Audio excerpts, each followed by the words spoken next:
On September 1, 1943, the humid air over Rabaul airfield carried with it the overconfidence of an empire still basking in its aerial supremacy. Lieutenant Commander Saburo Sakai, Japan's most celebrated living naval ace, leaned over an intelligence report with his one good eye.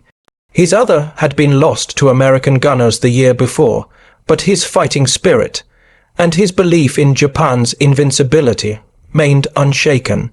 The document he read announced that the United States had fielded a new fighter, an aircraft so large and heavy that it appeared to defy the very principles of air combat. It was called the F6F Hellcat. The report claimed it was nearly twice the weight of Japan's Mitsubishi Zero. To Sakai and his peers, this was laughable. They dismissed it as just another blundering American design, a flying brick destined to fail against the precision and elegance of the Zero. With a wry smile, Sakai looked out across the field where his A6M Zeros sat poised on their steel planking, sleek, nimble, and lethal. For 2 years, these aircraft had dominated every sky they entered, crushing the air forces of Britain, America, and the Netherlands with an ease that bordered on arrogance. The idea that an overweight, cumbersome fighter could overturn that record seemed absurd. This belief was not arrogance in the traditional sense. It was rooted in cold, hard mathematics. Since the attack on Pearl Harbor in December 1941, the Imperial Japanese Naval Air Service had achieved kill ratios that defied imagination. In Hawaii, they lost only 29 aircraft while destroying 347. In the Philippines, they traded 7 losses for over 100 kills. At Darwin, they claimed 30 Allied aircraft at the cost of only 2 Zeros. Across the Far East, British Hurricanes, Dutch Brewster Buffaloes, and American P-40 Warhawks had been swept from the sky by the astonishing combination of Japanese skill and the Zero's revolutionary design. When captured examples of the Zero were finally tested by American engineers in 1942, disbelief ran through their laboratories. A single-seat fighter with the range of a bomber, the agility of a biplane, and the firepower to annihilate anything in its sights. It seemed like an impossible machine. Japanese ace Hiroyoshi Nishizawa, who would eventually achieve 87 confirmed kills, described it in poetic terms. Flying the Zero is like wearing wings. The aircraft responds to thought, not just control input. In contrast, American planes seemed crude and clumsy, built like their automobiles. Heavy, over-engineered, and wasteful. The secret of the Zero lay in Japan's radical design philosophy. Its structure was built from an advanced aluminum alloy, extra super duralumin, which was 30% lighter than comparable American materials. Sacrifices were made to achieve this miracle. No armor plating protected the pilot, no self-sealing tanks saved fuel from fire, and often radios were removed to save weight. Every ounce shed made the aircraft faster, lighter, and deadlier. Thus, when early reports of the Hellcat's specifications trickled through Japanese intelligence, the numbers only reinforced their superiority complex. The F6F weighed over 0 pounds when loaded, more than double the Zero's 5,800. Its large wings, radial engine, and heavy armor seemed like a parody of efficiency. It carried over 400 rounds of ammunition, bulletproof glass, and fuel tanks designed to seal after hits. To Japan's naval strategists, this was proof the Americans still clung to their flawed philosophy, trying to compensate for lack of pilot skill with sheer machinery. Captain Minoru Genda, architect of the Pearl Harbor attack, reviewed the specifications and dismissed the fighter outright. His analysis was simple. The Zero's wing loading gave it a turning radius of just over 600 feet, while the Hellcat's far higher wing loading suggested a radius of more than 900. In the world of dogfighting, where maneuverability meant survival, the Hellcat seemed like nothing more than an oversized target, but mathematics on paper cannot always predict the chaos of war. What Sakai, Genda, and their fellow aviators did not yet realize was that within a single month, the very aircraft they mocked would rewrite the equations of aerial supremacy. The Hellcat would go on to destroy more than 200 enemy aircraft for the loss of only 270 in aerial combat, achieving a staggering kill ratio of 19-1. It would turn carrier aviation into the decisive arm of naval warfare, shatter the myth of the Zero's invincibility, and expose the fatal assumptions underlying Japan's entire philosophy of aerial combat. By late 1943, Japan's greatest pilots were still laughing at the Hellcat, yet within months that laughter would curdle into despair. Letters home would shift from boasting to farewell messages. Where once Japanese aviators saw themselves as masters of the Pacific, they would soon become outmatched prey. The Hellcat was not simply another fighter. It was the embodiment of America's industrial strength, its training systems, and its doctrine of energy warfare. The Zero, once a miracle of design, would prove to be a relic, a blade brought to a gunfight. And in that clash of philosophies, the Hellcat would ensure that Japan's dominance in the skies was already finished, even before its pilots understood it. The first test of the Hellcat's true capabilities came almost by accident on September 30th, 1943, near Marcus Island. Petty Officer First Class Yoshio Fukui, flying escort for a reconnaissance mission, noticed 6 dark, blue aircraft climbing from the southeast. At first, he thought they were bombers, their bulky frames so unlike anything he had seen before. But as they turned, the distinctive silhouette became clear. A single engine, a massive fuselage, and wings that looked too small for its body. He was witnessing, for the first time, the F6F Hellcat in combat. Expecting the American planes to behave like all the others before them, fast in a straight line, clumsy in a turn, Fukui rolled his Zero into a diving maneuver, certain he would curve behind the heavier fighter. For 2 years this tactic had been the Japanese trump card. The Zero could always turn inside its opponent, gaining the critical position on an enemy's tail. But what happened next stunned Fukui. Instead of attempting to turn, the Hellcat went vertical. Its Pratt & Whitney R2008 100 double wasp engine with 2 0 horsepower hauled the machine skyward at over 500 feet per minute. The Zero, with its lighter frame but weaker engine, could not follow. As Fukui's airspeed bled away, the Hellcat executed a hammerhead turn at the top of its climb and dropped directly behind him. The American opened fire with 6 .50 caliber Browning machine guns, unleashing a torrent of bullets unlike anything Fukui had ever faced. His aircraft took 17 hits in just 3 seconds. Only by throwing his Zero into a desperate spin did he manage to escape, limping back to base with a plane riddled with holes. His wingman was less fortunate, shot down instantly, along with the reconnaissance plane they were protecting. For the first time, Japanese pilots realized that the heavy, ungainly Hellcat was not what it seemed. It was a predator unlike anything they had prepared for. The lesson would be repeated days later, on October 5, 1943, when Task Force 14 launched a strike on Wake Island. Lieutenant Yoshio Shiga, leading 12 Zeros, spotted a formation of 12 Hellcats. With altitude, surprise, and position on their side, Shiga's men believed they held every advantage. Confident in their doctrine, they dove onto the Americans.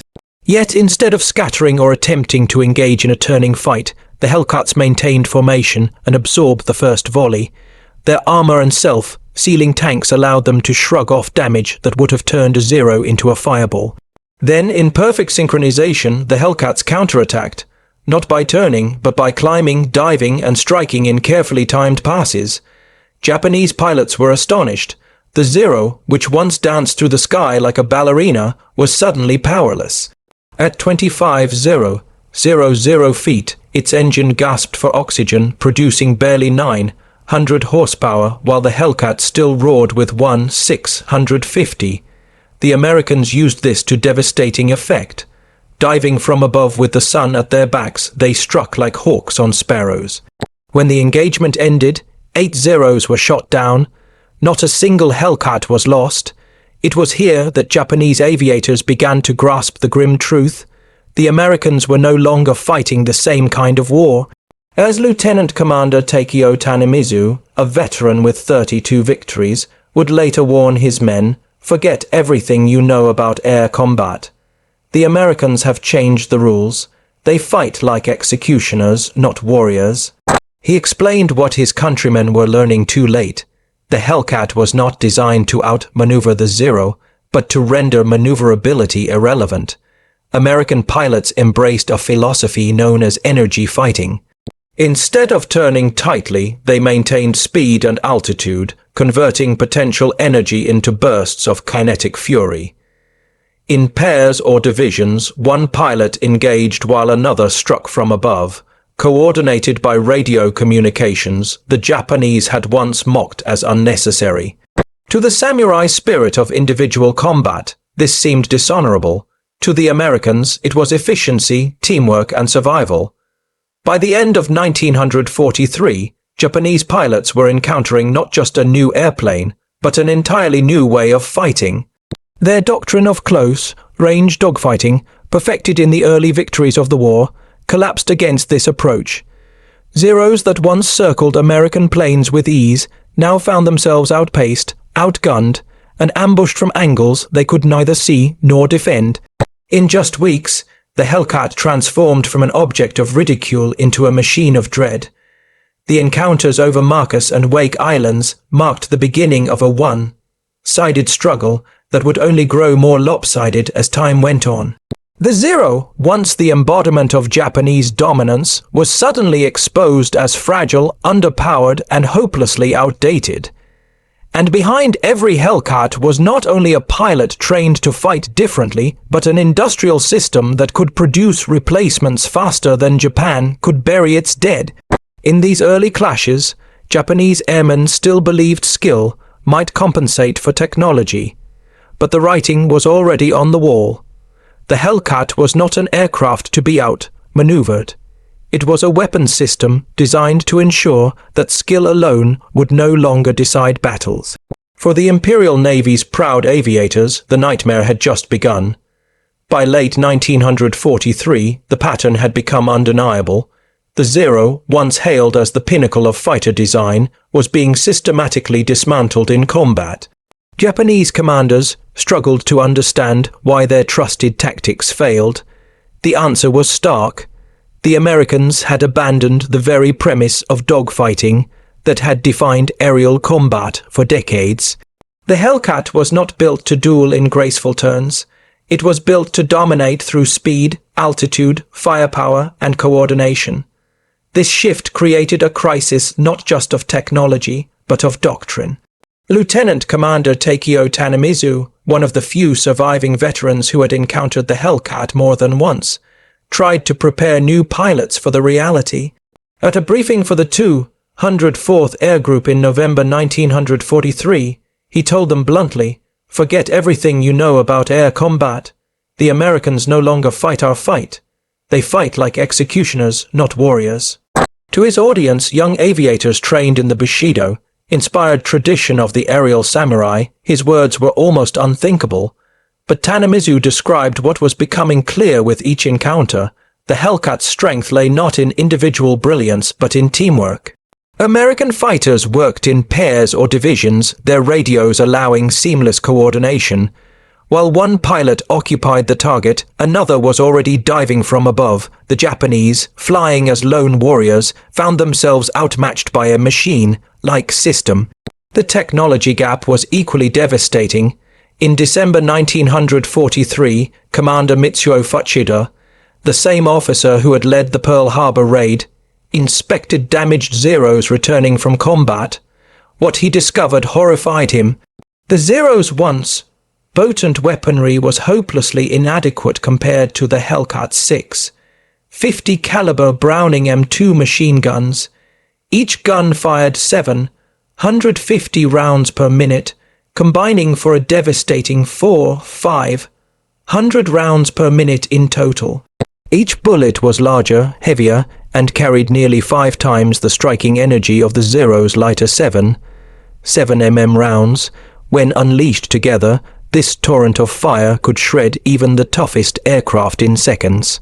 In contrast, the Zero's armament now seemed almost primitive.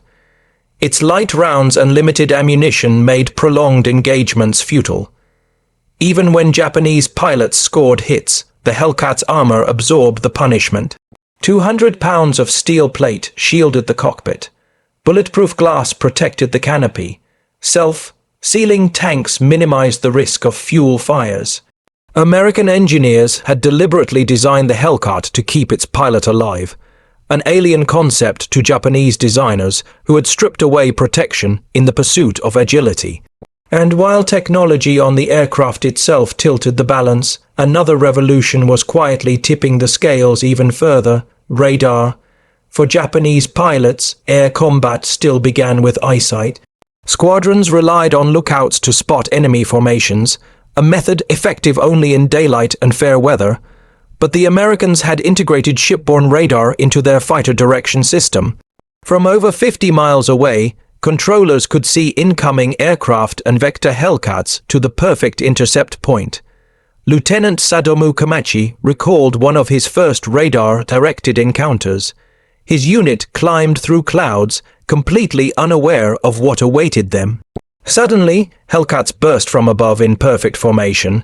They knew our altitude, our course, everything. He wrote bitterly, "We were blind men fighting those who could see in the dark." The effects of these advantages multiplied as Japan's pilot quality began to collapse. At the start of the war, Imperial Navy aviators were the best, trained in the world, often graduating with 700 hours of flight time. By 1944, the situation was dire. Fuel shortages forced much of training into gliders. Live fire gunnery practice was rationed to a mere 50 rounds per trainee. Young men were rushed into combat with only 200-300 hours of flight experience, sometimes less. In comparison, American pilots arrived at the front with 300 hours minimum, often with extensive training in carrier landings, night flying, and energy tactics. The gap was no longer just technological, it was human. As Lieutenant Commander Yoshihiro Hashimoto grimly reported in early 1944, "We are sending children to fight professionals." This imbalance was not merely numerical, but structural. The United States had developed an entire ecosystem of training, technology, and industry around the Hellcat.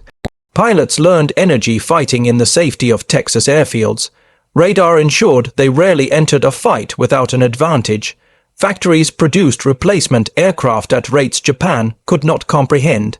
By contrast, Japan's system was cracking under the weight of attrition. As skilled veterans were lost, they could not be replaced. New recruits, barely trained and flying outdated machines, were being fed into a meat grinder. By early 1944, Japanese pilots began to speak in hushed tones of Hellcat inevitability. It was not simply an aircraft, it was an executioner's blade, guided by unseen hands and backed by an inexhaustible supply chain. Encounters no longer felt like combat between equals. They felt like ambushes orchestrated by an opponent who saw everything and lost nothing. The dream of aerial supremacy, once built on the grace of the Zero and the skill of its pilots, was dissolving into a nightmare of hopeless engagements. The Hellcat had shifted the very meaning of air warfare. For Japan, the cost of underestimating its significance was beginning to reveal itself in staggering losses that no amount of bravery could overcome.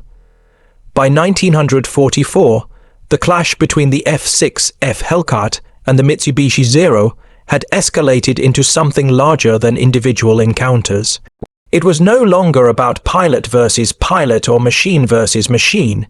It was about entire nations, their doctrines, and their capacity to wage industrial war.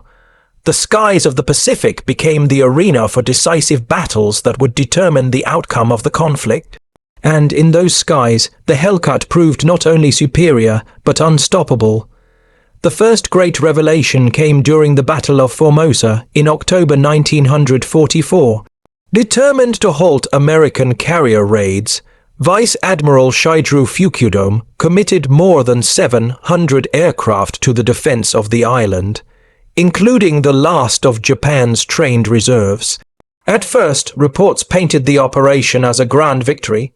The Japanese claimed to have sunk more than 24 American carriers and battleships, destroying hundreds of aircraft in the process. But these victories existed only in imagination. When the gun camera footage was developed, the truth was devastating. American losses were minimal, only 89 aircraft. Japanese losses, on the other hand, numbered over 300 planes, along with many of their most experienced pilots. It was not a battle, it was slaughter. Lieutenant Sadaki Akamatsu, one of the few survivors, admitted bitterly, "The Hellcats were waiting at every altitude. As we climbed, they were above us. As we dove, they were below. They had divided the sky into grids. It was not combat. It was systematic extermination." This prophecy of extermination was realized in full during the Battle of the Philippine Sea, fought on June 19, 1944. Known to history as the Great Marianas Turkey Shoot, it became the most lopsided aerial battle of the Second World War. The Japanese Navy, desperate to halt the American advance into the Marianas, committed 9 carriers and 450 aircraft in Operation A-Go. Their confidence was rooted in the Zero's range and the supposed resilience of their naval aviation. Facing them, however, was Task Force 58, a juggernaut of 15 carriers and nearly 1,000 aircraft, nearly half of which were Hellcats. From the very beginning, the Americans demonstrated their overwhelming technological superiority. Long before the Japanese formations arrived, American radar had already detected them over 150 miles away. Controllers vectored waves of Hellcats to perfect intercept positions, granting them altitude, sun advantage, and surprise. Lieutenant Zenji Abe, leading one of the Japanese strike groups, recalled with horror the sight of Hellcats stacked in formation from 20, 0, 0 to 30, 0, 0 feet. They were waiting like a steel curtain, he later wrote. Every advantage was theirs. What followed was less a battle than a massacre. Hellcats dove into the Japanese formations with disciplined fury, using high speed-slashing attacks instead of turning engagements. Japanese pilots tried to force turning fights, but the Americans simply refused. They struck hard, climbed back to altitude, and struck again. The result was devastating. In the first wave alone, 42 of 69 Japanese planes were shot down in just 12 minutes. Throughout the day, wave after wave met the same fate. By nightfall, Japan had lost 346 carrier aircraft and another 50 land-based planes. The Americans, in contrast, lost only 30 aircraft to all causes. American pilots coined the term Turkey Shoot to describe the ease of the slaughter. Lieutenant Commander David McCampbell, the Navy's ace of aces, epitomized the day's carnage. He shot down 7 Japanese aircraft in a single mission. His wingman, Lieutenant Roy Rushing, added 6 more. In another engagement during the later Battle of Leyte Gulf, McCampbell would surpass even this record, destroying 9 enemy aircraft in one sortie. For his performance, he received the Medal of Honor and the Navy Cross. His exploits underscored the complete reversal of air superiority. 7 Hellcats could now rout entire Japanese squadrons, inflicting massive losses without suffering a single casualty. The psychological effect on Japanese pilots was catastrophic. Survivors began to speak of Hellcat psychosis, a crippling recognition that encountering the American fighter meant near certain death. Admiral Jisaburo Ozawa, commander of the Japanese fleet during the Philippine Sea, acknowledged the grim reality in his report. The enemy's radar-guided fighter direction achieved something we thought impossible: the industrialization of air combat. Our pilots, no matter how skilled, were engaging not planes but a system. The battles of 1944 revealed the true nature of American strength. The Hellcat was not just an aircraft. It was the centerpiece of a vast war machine that combined radar, doctrine, pilot training, and industrial might. Japan, by contrast, was fighting with dwindling resources, increasingly untrained recruits, and an outdated tactical philosophy rooted in individual duels. By the end of the Philippine Sea, the Japanese Navy's carrier force had been rendered hollow. Its ships survived, but without aircraft and pilots, they were little more than empty shells. The so-called Turkey Shoot marked the moment when the balance of air power in the Pacific shifted irreversibly. Never again would Japan contest the skies on equal terms. From this point forward, the Hellcat ensured that American carriers could project power wherever they chose, their fleets shielded by an aerial fortress that could not be breached. The myth of the Zero's invincibility was shattered forever, replaced by the grim acknowledgement that Japan's pilots were being fed into battles they could no longer win. By late 1944 and into 1945, Japanese naval aviation was a shadow of its former self. The elite core of pilots who had dominated the skies at Pearl Harbor and the Philippines was gone, replaced by barely trained youths sent into combat with only a fraction of the skills and experience their predecessors had possessed. The Hellcat, by contrast, was reaching its zenith both technologically and tactically. The disparity between the two sides grew so great that Japan was forced to embrace a desperate and tragic solution, the Kamikaze. The Battle of Leyte Gulf in October 1944 marked both the operational death of the Japanese carrier force and the birth of the Kamikaze strategy. The devastation wrought by Hellcats in the Philippine Sea had left Japan with almost no trained aviators. By now, pilot training had been reduced to a pitiful 40-70 hours of flight time. In some cases, recruits were sent into combat without ever having fired their weapons in practice. In contrast, American pilots arrived with hundreds of hours of training, countless rounds fired in gunnery exercises, and extensive preparation for carrier landings and night operations. As Lieutenant Commander Yoshihiro Hashimoto grimly noted, "We are sending children to fight professionals." Recognizing that conventional aerial combat was hopeless, Vice Admiral Takejiro Onishi authorized the use of kamikaze attacks. The logic was brutal mathematics. A Zero engaging an American carrier in a conventional attack had almost no chance of success against the wall of Hellcats and anti-aircraft fire. But if that Zero were turned into a manned missile, sacrificing itself in a suicide dive, the probability of hitting a target rose dramatically, perhaps to 30%. For Japan's leaders, the pilot would die either way. At least as a kamikaze, his death carried a chance of meaningful impact. The Hellcat became the chief defender against this new wave of desperation. During the Okinawa campaign in 1945, Japanese forces launched nearly 2 Zero kamikaze sorties in a bid to halt the American advance. It was the most intense series of suicide attacks in the war. But once again, the Hellcat rose to the challenge. Operating in tightly coordinated divisions, Hellcats intercepted incoming attackers long before they could reach the fleet. Lieutenant Eugen Valencia and his flying circus division developed tactics such as the mowing machine, in which 4 Hellcats swept through enemy formations in a line abreast attack, destroying them with devastating efficiency. The results were decisive. Hellcats claimed 151 victories during the Okinawa campaign while losing only 249 aircraft, preventing nearly 80% of kamikazes from reaching their targets. Technological improvements continue to widen the gulf. The Hellcat was upgraded with water injection, increasing its power to over 200 horsepower. New computing gun sights allowed pilots to fire with astonishing accuracy, calculating deflection automatically. Zero-length rocket launchers gave it even more firepower.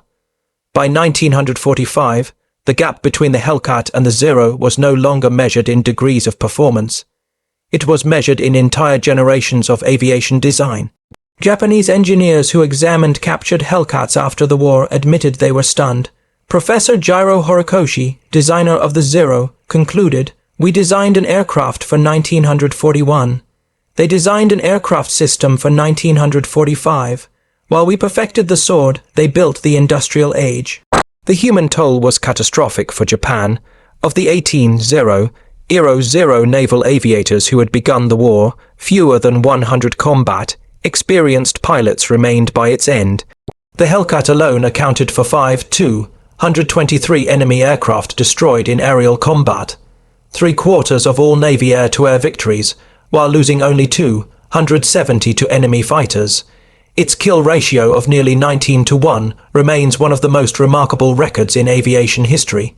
It also produced more than 300 American aces, including legends such as McCampbell, Valencia, and Rushing. The final moments of the Pacific Air War highlighted the Hellcat's dominance.